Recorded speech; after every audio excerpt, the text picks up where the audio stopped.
Hello, it's Nataliya, and welcome to Beehive podcast, the place where insightful conversations with the most extraordinary people take place. Each episode is an opportunity to explore my guests' personal journeys, lifestyle choices, and aspects of their personal success formula. Join me by subscribing now and enjoy the listen. The odd thing about it and the cruel thing was that they wiped out the family, well, hoping to wipe out the family, instead of just the head, which was Nicholas. But took with them, they murdered the doctor and 3 servants. But why? Did you have to face any misconceptions being a Romanov descendant? Not as such, but of course ignorant people think because you are a princess, you obviously live a fairy tale life. And nothing I say or do will persuade them otherwise, which is very, very tiresome.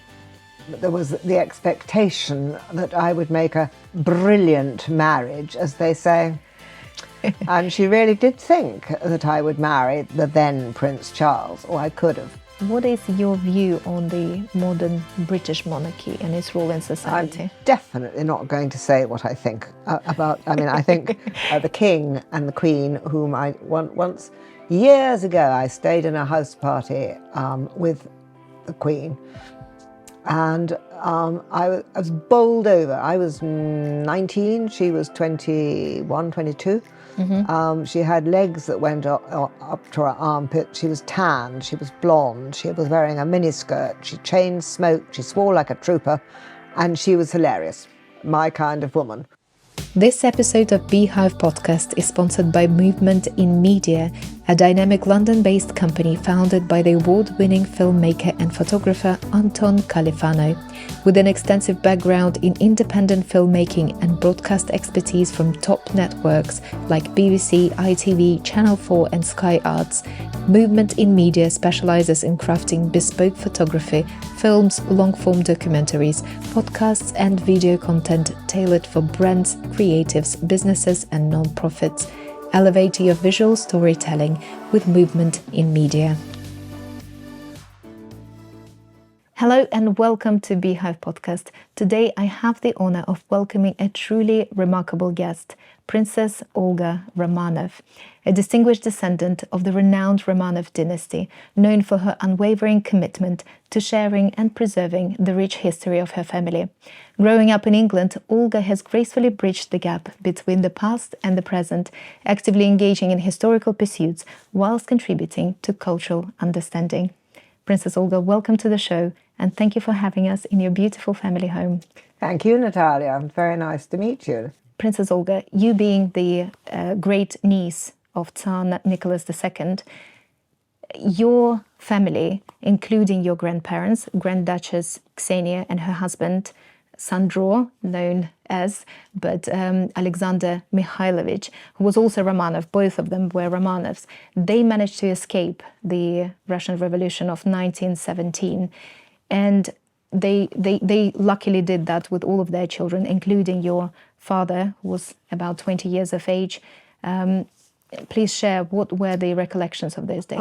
They were under house arrest in the Crimea for, I think, 6 months. And my father got married under house arrest in the Crimea to his first wife, who was Italian-Russian. And my grandfather, Grand Duke Alexander Sandro, my father and Papa's first wife, got out from Odessa on HMS Forsyth 4 months before King George V sent HMS Marlborough to pick up the other members of the family. And they went straight to Paris because there was the famous peace conference taking place in 1919 in Paris, and my father and Sandro thought they could drum up support for the White Russian army. That wasn't the case. Didn't work, did it? Yeah. Where did they travel after? Papa stayed in Paris for a while. His first daughter was born in Paris. And he also, because he was very artistic, started a shop where they sold costume jewellery, but it had quite a lot of real stones in it. He designed handbags, which were quite famous, and scarves. And they had this shop, somewhere quite chic in Paris. And Elsa, his wife, would sell things for him. And He was the designer. Unfortunately, it did really well. Unfortunately, his business partner ran off with the takings. Oh, So that was that. They came to England after that. after that. So was there anyone to welcome them here? Well, my grandmother was living at a little place called Frogmore Cottage at this stage. And even then they had to put a wig on for her because she had so many entourage and children and grandchildren. So they went to Frogmore Cottage where they stayed with my grandmother. But Papa did various things. He wasn't trained to work. So it wasn't like, he could do the designing and all that sort of stuff, but he wasn't trained to work. He wasn't trained to help. Actually, had a bit like the late Queen, hand money over. Things were just appeared. And so they lived, and he had 2 more children in London. And they went to it. It was still the age, because if you look at Downton, still the age of big receptions and parties. So the embassies did a lot, and so they would go out, 4 or 5 nights a week. Right. And that's how he met my mother, at the Finnish embassy. Interesting. So going back to the tragedy that happened to the family, because your grandmother, Grand Duchess Ksenia, she was also very close to the Imperial children, wasn't she? Absolutely, she was very close. And my father and his brothers were all ages with the daughters, the cousins. That's and they right. used to do roller skating up and down the imperial corridors in these palaces. They'd ride their ponies together. They had at times, very, very normal life.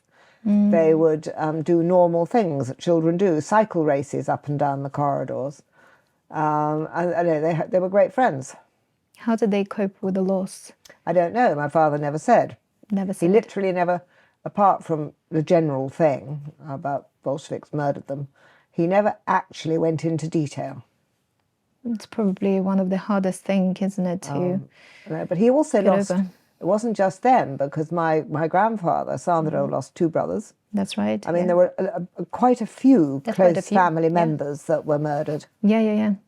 It's the most documented, I guess, was the family of Nicholas II. And I guess whilst there were incompetencies in ruling, but nothing can justify the cruelty of that murder. And I've recently read the book of Simon Sebag Montefiore on the Romanovs, and I couldn't bring myself to read the last 2 chapters of it. And it was a heartbreaking read. It was 2 weeks that I couldn't get back to the book. I knew where it's all heading, and it's now in great details where they describe how it happened and what actually happened. It's impossible to get over, and we've just been saying that it's one of the most documented families and moments in history, just because of how cruel it was, and it was unnecessary. Do you have any views on? Well, I think it was the odd thing about it, and the cruel thing was that they wiped out the family, were hoping to wipe out the family, instead of just the head, which was Nicholas, but took with them. They murdered the doctor Botkin, and wasn't 3 servants. But why? They were quite dedicated to the royal family one day, so they went with them to the safe house. Yeah, to Katharinenberg, yeah. And they stayed with them in Yekaterinburg Till the very end, and were murdered for it. Yeah. Yeah, and at the time it was Yurovtsev, wasn't he, who planned the murder. He had 1 shooter per member of the family and the staff, and some escaped last minute, including 17-year-old boy or something like that. They couldn't do it. They couldn't go ahead with firing. Thought they then bayoneted them. Did they not use a bayonet on them, those that couldn't shoot? Did they? I didn't know about that. Possibly.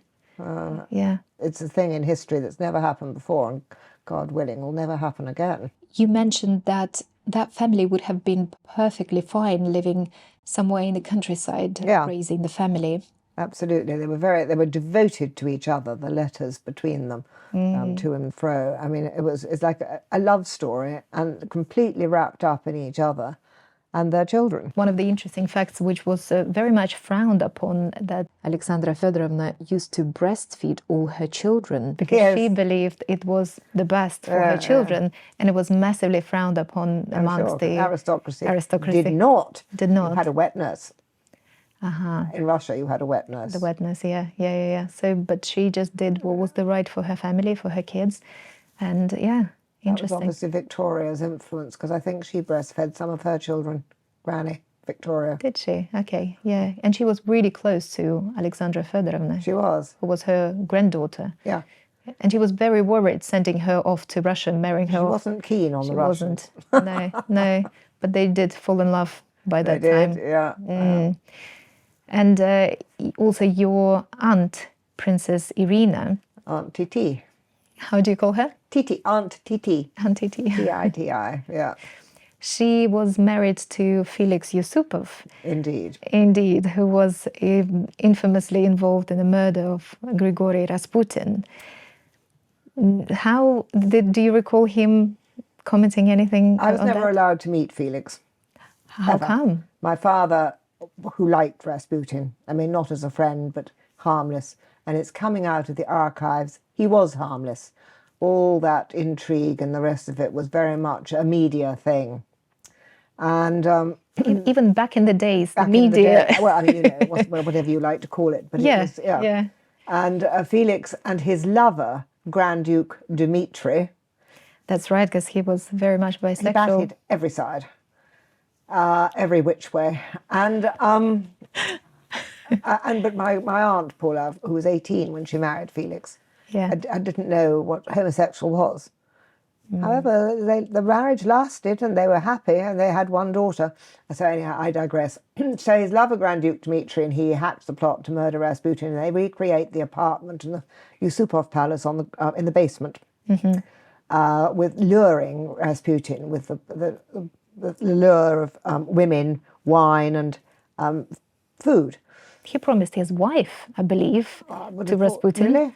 I think that we'll check that. Rasputin never touched the Tsar's daughters, or the Tsarina. They were terribly fastidious, and they would not have had anything to do with a smelly drunk who wasn't even a monk. No. He just dressed as a monk. Yeah. And he did have hot hands, and he could help the Tsarevich when he was in agony, and he could do it. Yeah. But the problem was that it was only the very inner entourage that knew this child had haemophilia. Correct. Courtesy of Victoria. It was the rest of them didn't know. So there was this court, maybe 20 people knew. This court who couldn't understand why this smelly monk with the long hair, who did get his leg over a lot of the court women, but not the Tsarina and family, was allowed to have carte blanche and come and go as he pleased. But that was because Nicholas respected him and he could help the child. And you have children, I have children. If that was, I would have had anybody in that could help. Yeah. Do you see? So anyhow, so the murder of Rasputin, it actually turns out, and I can't remember who told me this, there were 3 people. That's right. And the third person had been at Oxford with Felix, who was actually MI6. Correct. It was his bullet that killed him, so ballistics say, because clearly Dmitri and Felix were appalling shots.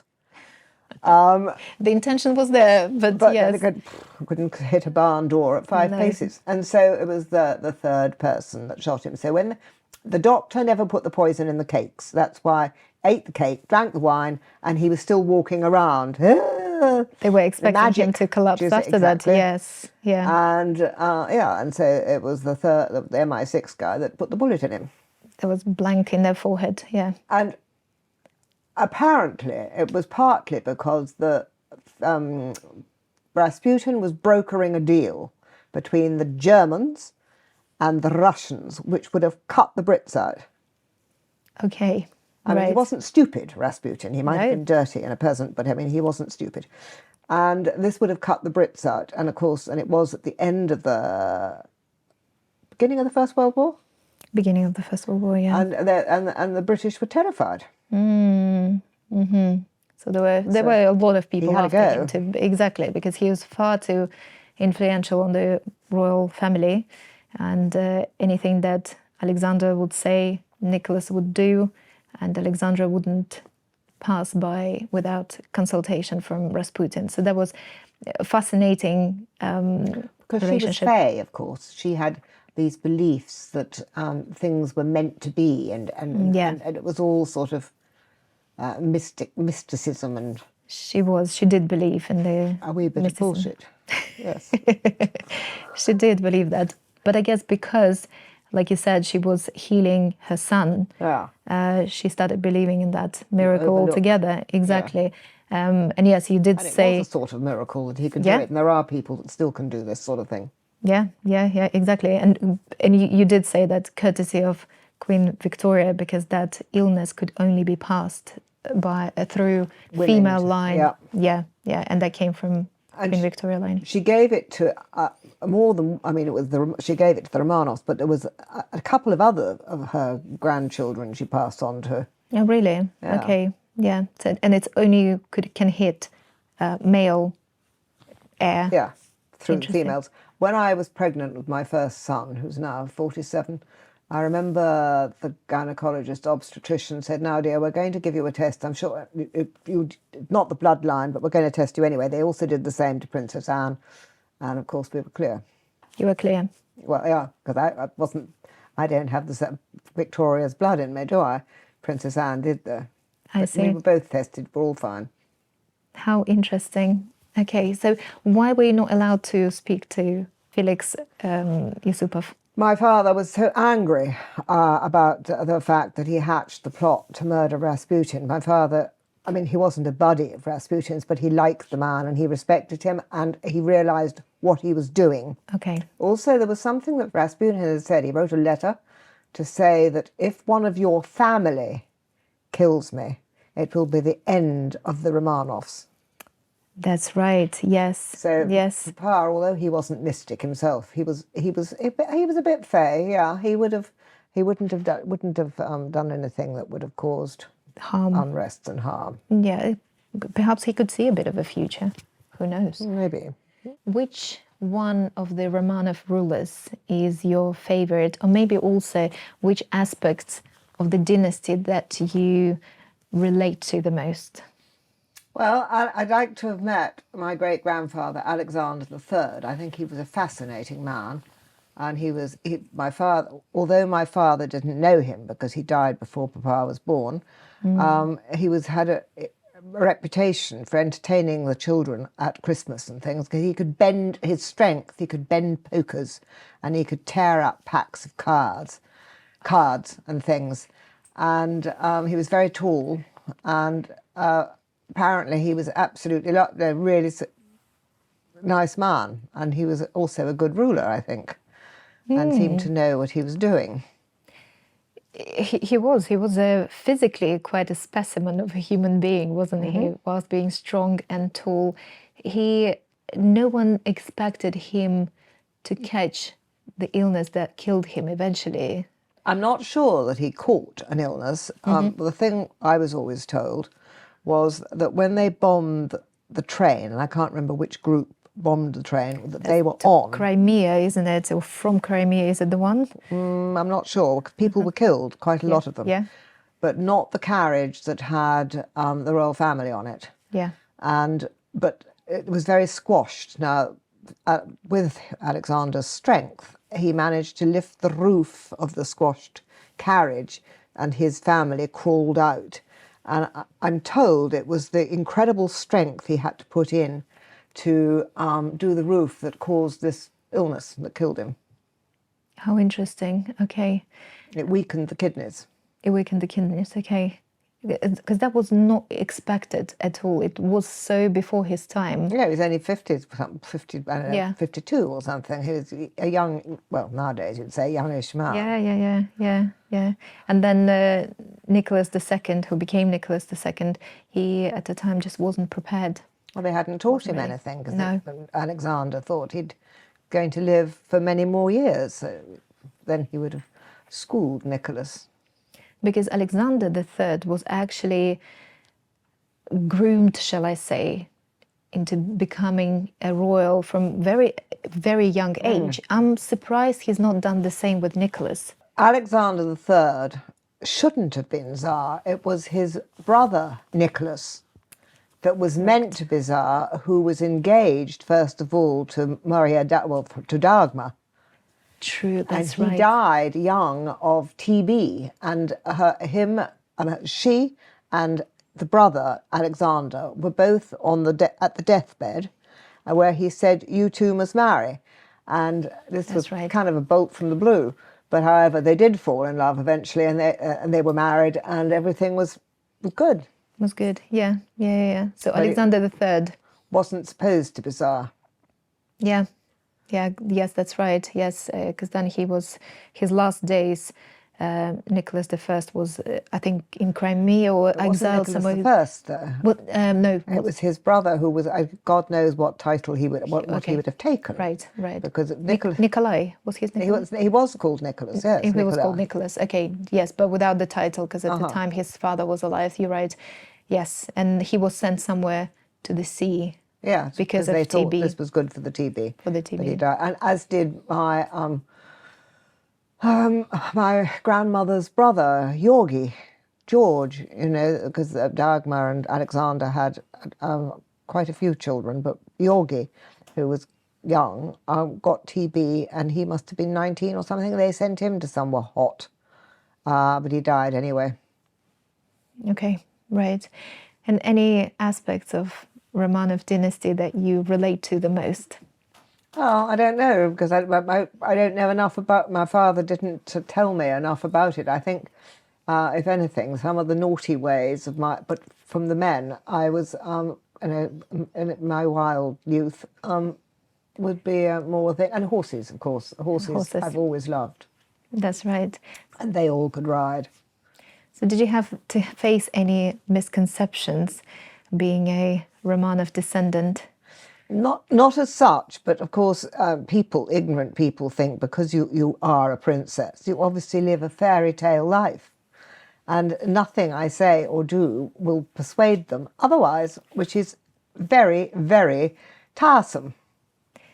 So what is your life like? Quite hard work. I have a title, but I've inherited this house from my from my mother, who inherited it from her mother, who got it from her mother, so on my mother's side, which is hard work and hugely expensive. And I'm unable to sell it, not that I'd want to, because I'd have to pay back English heritage and God knows what all, plus my daughter, because she's put a lot of money in it. Besides, I'd have to have somewhere to live, wouldn't I? Yeah. So, and I don't know what my daughter thinks she's going to do with me and my dotage. That's not been discussed. But at the moment, a long I'm time here. away. No, I don't think so. But it's hard work, and it's a labour of love during the summer when we're open to the public, because it's warm and it's nice outside and it's all charming. But in winter, it's absolute hell. A little bit chilly. You could say that, yes. Like Siberia. When do you open the doors of the home for the public? Well, meant to be the first weekend in May, but occasionally we do private tours, like lots of foreigners come down in groups before that. Wow. So right now, I think is a good time to hear from our sponsors. Movement in Media creates compelling long-form content and collaborates with leading global brands to produce captivating photography and video content tailored for social media platforms. Additionally, they offer expert consultation on effective marketing strategies and content sharing. With extensive experience in the corporate sector, partnering with business entrepreneurs, thought leaders, and keynote speakers, Movement in Media delivers comprehensive production services, which include scripting, shooting, and editing to meet the unique needs of every client, be it an individual or a business entity. So we kind of touched a little bit about your character as well. And you, in one of the interviews, you described yourself as totally wacky, quite normal, but strange. Yes. which I found very amusing. And a good friend of yours, so Georgie Colin Campbell, also known as Lady C, she described you to me as a treasure. She said, you are, how did she put it? You are one rarity of a human being, she said. That's so sweet, dear Georgie. Big heart and absolute, full of heart and full of decency. Very good word. She's very good with words. Yes, I am loyal to my friends and I do anything I could to help them. But if somebody crosses me, I have that mentality that if it was legal to shoot, I'd shoot them. Any examples you can share with us? No, I can't think of anything offhand, but I'm not, I will let people, I'll give them their head and let them see what they do. And if I find that they have gone behind my back about something, that's it. Unforgiving. Very unforgiving. Not to cross the line. Fair enough. Fair enough. So do you think any specific experiences that shaped your character? Well, I never went to school. I was very much shaped and groomed by my mother. And I was brought up like Downton Abbey, that sort of thing. My mother came out with sentences that the Dowager, Maggie Smith, says in it. And sometimes I just sit there going, oh my God. I did know Julian Fellows, and he did say he put my mother into some of the characters he's written plays and films for. How interesting. So, I mean, I was brought up Downton Abbey time. My mother was born in 1908.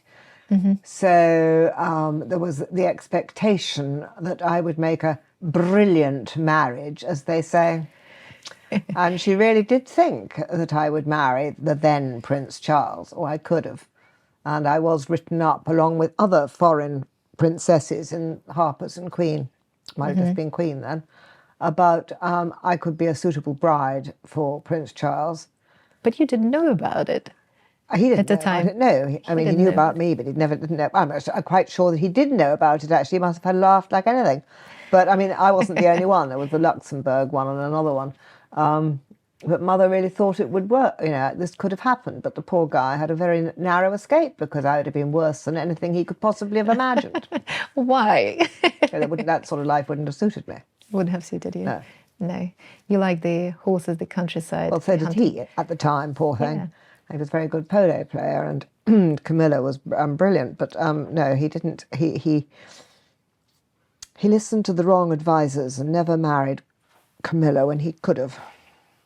Right, right. Interesting. Have you been to their wedding? Or? No.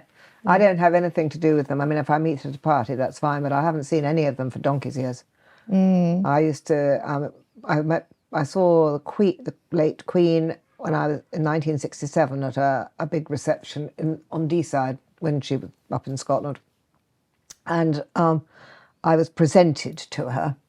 And she remembered my grandmother so well because she used to take Charles and Anne to have tea at Hampton Court with my grandmother quite regularly. Interesting. Not at the same time as I. And there was one occasion that my father's first cousin was a woman called Lady Zia Werner of Luton Hoo. She's dead now, but her father was my grandfather's brother. Sandro's brother, okay? Sandro's brother, so she was terribly grand and terribly rich and owned Luton Hoo, which was a brilliant, stately, incredible collection of Fabergé and everything. And so we were at Wilderness House at Hampton Court, and there was a little walled garden. And my mother said, when Aunt Zia was coming for tea, with my grandmother, when Aunt Zia comes to say hello, you kiss her, okay? I was 4, maybe 4.5, and wearing my red Wellingtons that I would not take off, and this horrible little white velvet type coat with buttons. And I was playing ball in the garden with my father. And in walks through the gate Aunt Zia. And so Papa says, he never called me Olga, he always called me baby from birth until he died. Baby, that was Aunt Zia, go and kiss Aunt Zia. And I refused and went, stuck my tongue out at her. Well, How did that go my down? mother didn't know this, you see. So Aunt Zia goes upstairs to the sitting room to have tea with my mother and Ksenia. And she goes on about the beautiful manners that Charles and Anne have, you see. So Mother thought this was peculiar, so she went downstairs and said to Papa, Andrew, did baby kiss Zia? No, he says, and he's laughing. Livid, absolutely livid. She took me aside and got hold of my arm, and she said, right, you go and kiss her now, if you do, and I will get you, I can't remember what she bribed me with, or I will do X. She was good at threatening. And so I went upstairs, and I think I was forced to kiss her. That was fine. And then Zia wanted to have a load of photographs taken under one of the portraits in Ksenia's sitting room, where we were lined up. My mother was taking the photographs, and she wanted copies of the photographs, you see. So in every photograph, when they came back, I stuck my tongue out. So, you had your way. But years later, at her granddaughter's wedding, must have been 1971, my father was taking me around the room because they were all there, Prince Philip, the Queen, you name it. There wasn't one royal that wasn't there. And he was taking me around, introducing me to the family, and because he used to know them very well. We got to Aunt Zia, the grandmother of the bride, and I said, oh, hello, and being polite, and hello, and she just looked at me very coldly, really angry, and that was that. Didn't stick her tongue out, no. She didn't. But I was friends with the granddaughter that got married, and who lived in Scotland. So when after the honeymoon, and I said to her, Fiona, why was your... Oh, she said, she's never forgiven you.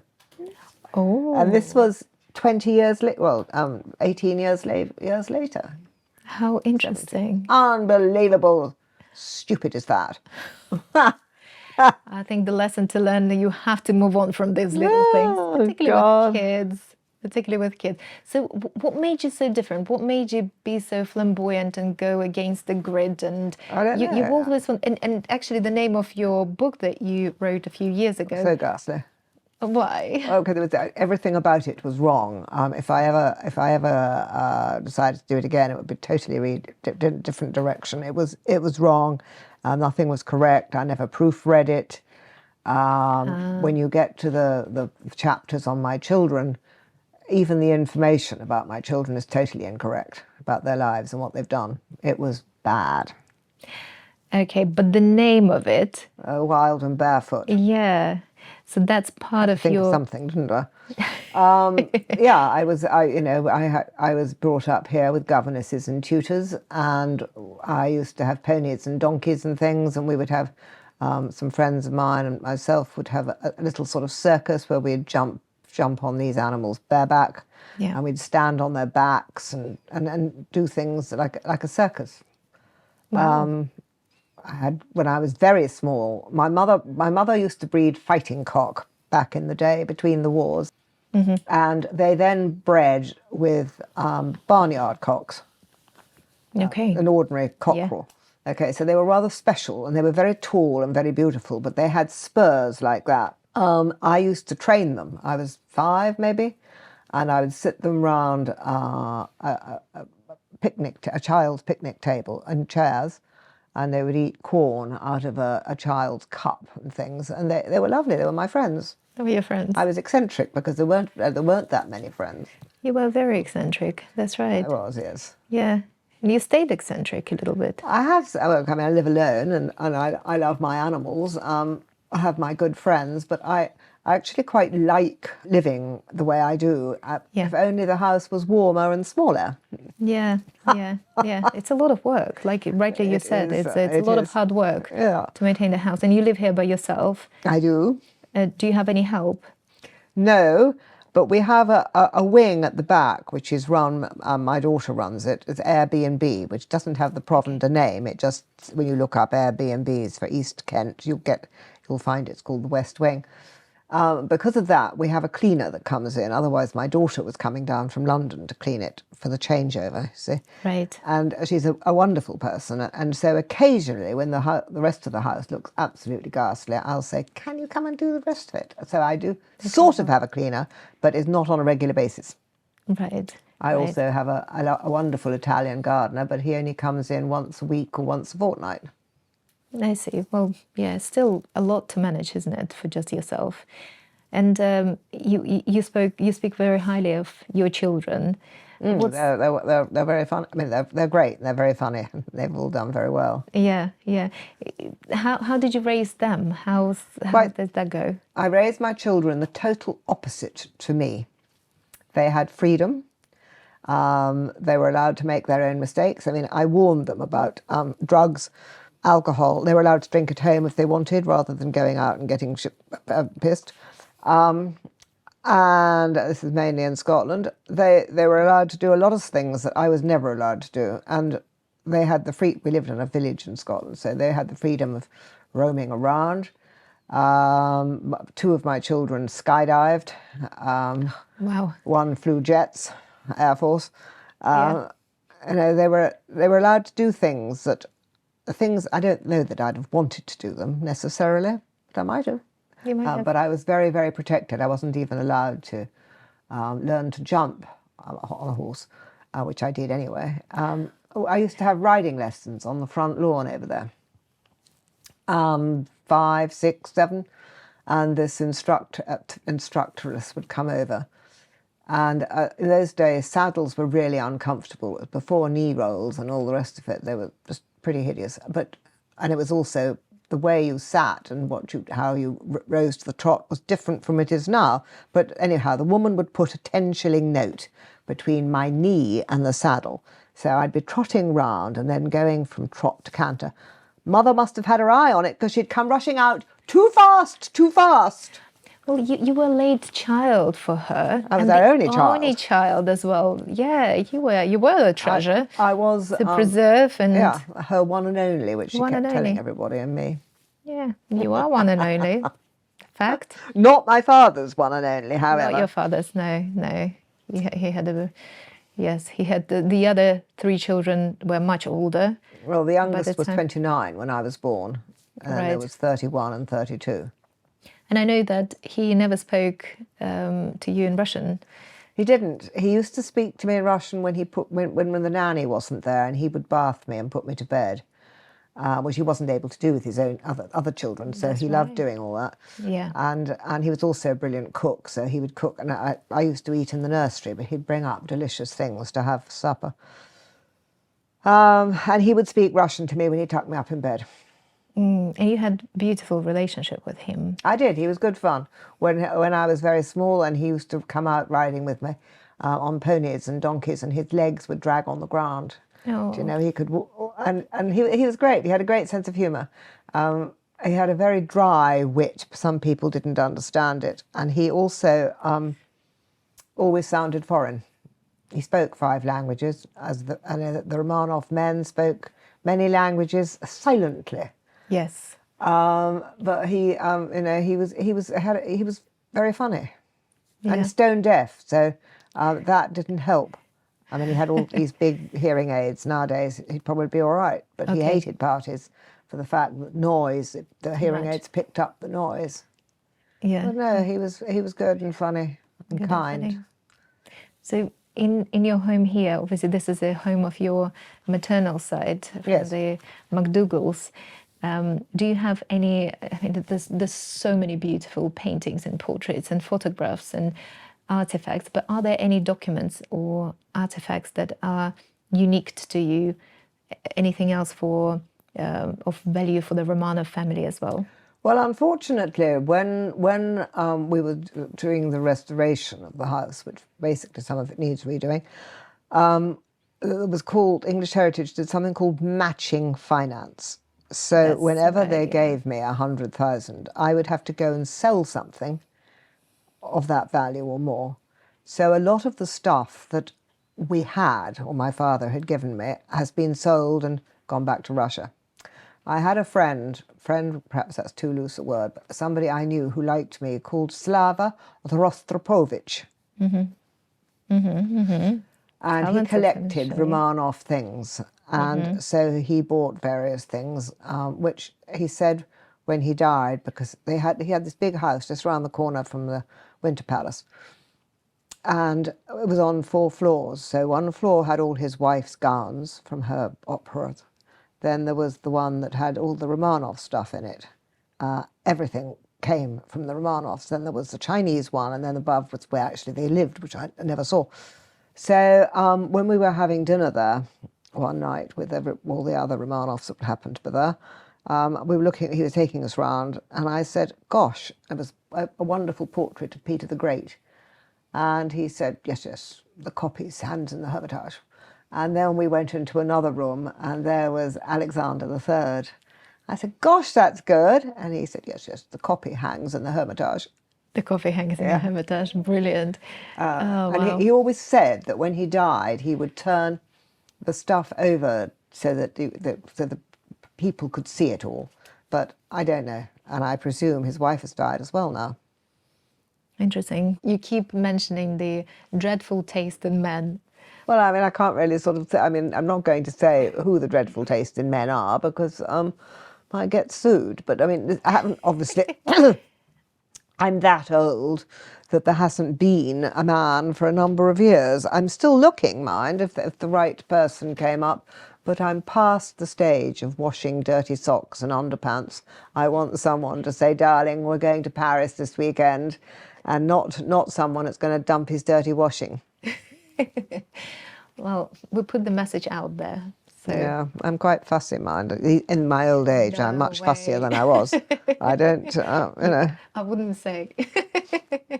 Has to be vaguely attractive. Very attractive. Vaguely, I said. Vaguely attractive. Okay, right. Younger? I don't go for toy boys, because you have to talk to them apart from anything else. No. So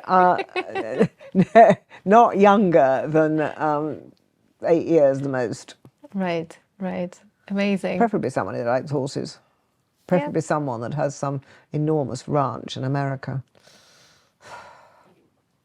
Not going to happen. You never know. Miracles happen, and this is life. Things can change. Yes, indeed. And your aspirations, you mentioned before that you looking into potentially doing some TV as well. You wouldn't mind. I've done quite a lot of reality TV. Reality TV in the past have, yeah. 5-6 years, and Keeping Up with the Aristocrats was just that was fun. That was fun. Yeah, Also, before that, I did a thing with Alexander Armstrong called The Queen and Her Cousin, Queen's Cousins, and I was half presenter, half cousin. Yeah. And through that, I met my cousin Ivor Mountbatten, whom I'd never met. I know his brother, because he's married to the sister of the man over the way, but I didn't know Ivor and his lovely husband, James, and it was good. It was really nice to get to know them, because then again, in Keeping Up with the Aristocrats, we were doing things together. I see. So with the being, again, a Romanov descendant, what is your view on the modern British monarchy and its role in society? I'm definitely not going to say what I think about, I think the King and the Queen, whom I once, years ago, I stayed in a house party with the Queen, and I was bowled over. I was 19, she was 21, 22. She had legs that went up to her armpit. She was tanned, she was blonde, she was wearing a miniskirt, she chain smoked, she swore like a trooper, and she was hilarious. My kind of woman. Wow. She was just great, and I've always had this impression of her, and I think she's an amazing woman. And as for the King, let's hope he recovers well and will do it and he'll live as long as his mother did and grandmother. That's right. And I think he's certainly been well trained. He's had a long enough time, and I think he'll do a really good job.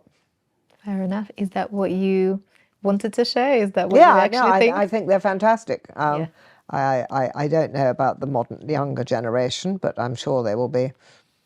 Okay. their own take on it. Yes, yes. Okay, so to wrap up our interview, I've got 5 quick blitz questions for yourself as well. What is your favorite quote? Well, there's two. My father used to say one, which I don't know what the translate. I think it might have missed some words in the translation. It was a Russian quote, Yeah. which was, "Man can plan, but God decides." Very He was often Russian saying one. Yes, that. yes. And I like the one, "Make my day, punk," which was Where is that from? yeah, it's Clint Eastwood Clint in Eastwood, Dirty fair enough. Harry. Yes, yes, Ah. yes, yes. So yeah, I and love it. no, wants to shoot the guy. I think he does in the end, actually. He But does. anyway, yeah. So tasks that you'd like to outsource. Tasks I'd like to outsource. For someone else to come and help and do. Well, unfortunately, as far as the tours and things are concerned, no one apart from myself can do it. I have a friend that does downstairs, and she knows downstairs really well, but she doesn't do upstairs. So I do, we've got 50 people. I do up, she does down, and we swap. So 25 people she has, we swap them round, so I get them upstairs. And it doesn't really work because they like to see the princess. So I have 2 types of people. Some come to see the house and the architectural merits of the house because it's unique in certain ways. And some come to look at the princess to see how many heads I do grow and how bad I really am. And if I'm lucky, I get a group that actually likes both. Wonderful, wonderful. Well, I'm looking forward to see in May when you open the doors. And maybe bring some guests as June, July is nicer. Is nicer. Remember, it takes a good 2 weeks of hot weather before the house is comfortable. Comfortable and warm. Fair enough. One superpower you'd like to have? Become invisible occasionally. Occasionally. You live by yourself, not whilst you're doing the tours, though. Well, no, but I mean, it'd be nice to sort of flit about and go and into people's houses and see what they're saying, just occasionally. Occasionally, why not? Yes, the more you know. Your favorite place to live? So if it wasn't for this one, or maybe this is your favorite place, well, where would it be? I love being here. I also loved being in Scotland. We were inland from Aberdeen and down from Balmoral on the River Dee in this little village. It was absolutely beautiful and loved it. I have a son that's buried in the churchyard up there. And it's, if you've got to die, it's a wonderful place to be buried because it's got the river at the bottom and the hills beyond. That I love. But I think for heat, I love Italy. I adore the Italians. I love Italian food. I think Italy would be a nice place to live. Nice place to live. And you did mention your son. We didn't touch that subject, but there was a little bit of tragedy in your life, wasn't he? He was very young when he died. Well, he would be 34 now if he was alive. He died of a very rare heart defect on my daughter's 8th birthday, age 18 months old. 18 months old. It taught us a lot. And although one gets over things, one never totally forgets them. No, that's something you can't forget. And your kids, how was your daughter? How did your kids? My daughter still cries on her birthday and she's 42. Oh no. The oldest one, as I said, was 47. The next one is going to be 46. And it taught us all a lot. It taught the children a lot because the middle one, the one who lives in France, had something called middle child syndrome, which... Fair enough, yes. There is one apparently. Kept going to see specialists in London because he'd say his legs hurt and this hurt, and it turns out, and this was all private in those days, no, he's got middle child syndrome. So when... I love it. Oh, he was very difficult. So when the baby was born in Scotland, because the other 3 were born at Queen Charlotte's in London, it changed everything, dynamics completely. And he never went back, Fran never went back to being a brat, even after Tom's death. No, not an easy part of your life. And the final questions on the Blitz questions is, who top top house guest that you'd like to have? And it can be a current or historic figure. Well, top house guest. Dead or alive? Either. I know this sounds rather frivolous, but I'm quite keen on Elvis. On? Elvis Presley. Yeah, yeah. I think my grandfather Sandro would have been a delightful house guest. I wished I'd met him because he was when I say he was a naughty boy, he was a naughty boy. I'd like to very much have had him to stay, had I known him, of course. Yeah, you would have had a laugh with him. We would have had a laugh. Yeah, yeah. I think that Alexander III, Nick and Sandro would have been good. Elvis Presley, maybe all together, that would have been good. That would have been a keeping up with aristocrats. Brilliant. On that note, Princess Olga, thank you so much for having us. Special thank you to the sponsors of our episode, Movement in Media Limited, and its founder, Anton Califano, for filming this episode. And it was a wonderful conversation. I hope a lot of takeaways for the listeners. And thanks again for having us here. Well, thank you, Nataliya, for interviewing me and having me on the programme. Thank you so much for joining me on this episode of Beehive Podcast. Don't forget to like, subscribe, and share. Bye now till the next episode. Look after yourselves and your loved ones.